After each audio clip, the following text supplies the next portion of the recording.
I'm not here to defend the Zimmerman because it is clearly overtuned.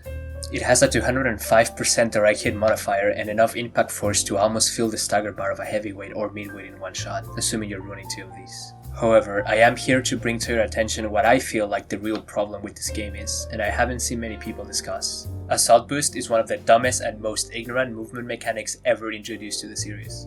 Let me explain. Armored Core is not foreign to this kind of gap closer movement tools at all, and every game since AC2 has had this movement option in some way or another. However, there is a huge difference that sets AB apart and makes it a huge problem. It has no downsides at all. Assault Boost in fact has nothing but positive stats to it. Let's list them all. 1. Extra stagger resistance.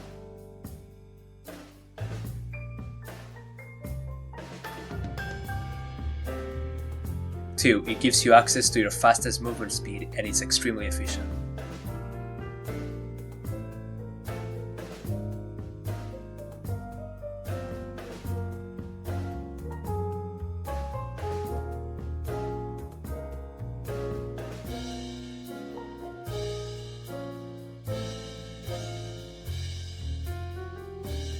3. It gives your weapons extra damage and stagger.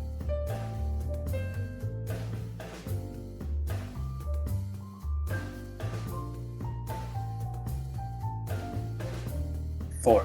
Extremely strong at homing when used alongside Harlock. 5. It enables kicks to be used. 6. You can completely bypass the recovery by tapping the jump button or using a shield.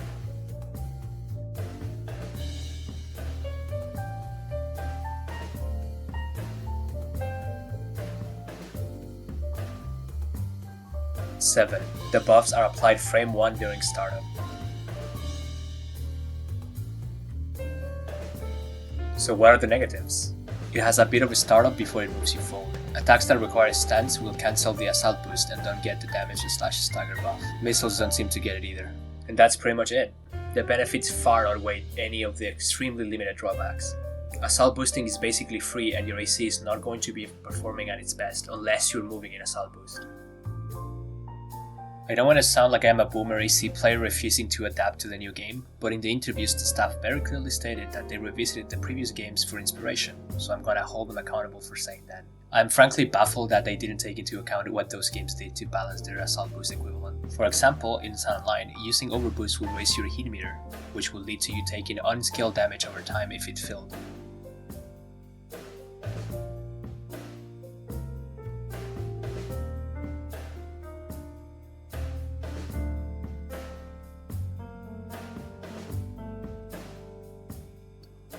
Same deal for late 3rd gen, where instead of taking unscaled damage over time, you'd get your energy drain instead.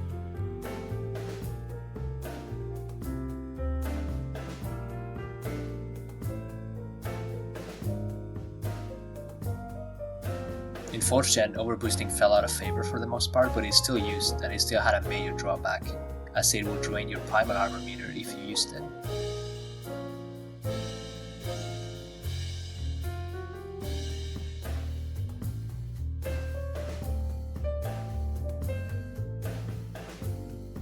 Depleting your primal armor results in your defenses becoming paper thin, and you're liable to get killed extremely fast in certain scenarios if that happens.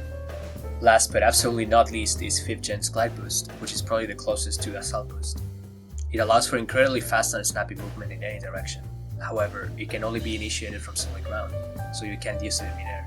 And on top of that, it had the complete opposite effect that assault boost does to your stability, and you take a fairly big stability debuff when performing glide boost, which allows weapons that you'd otherwise shrug off to hard stagger you and drop you out of the sky.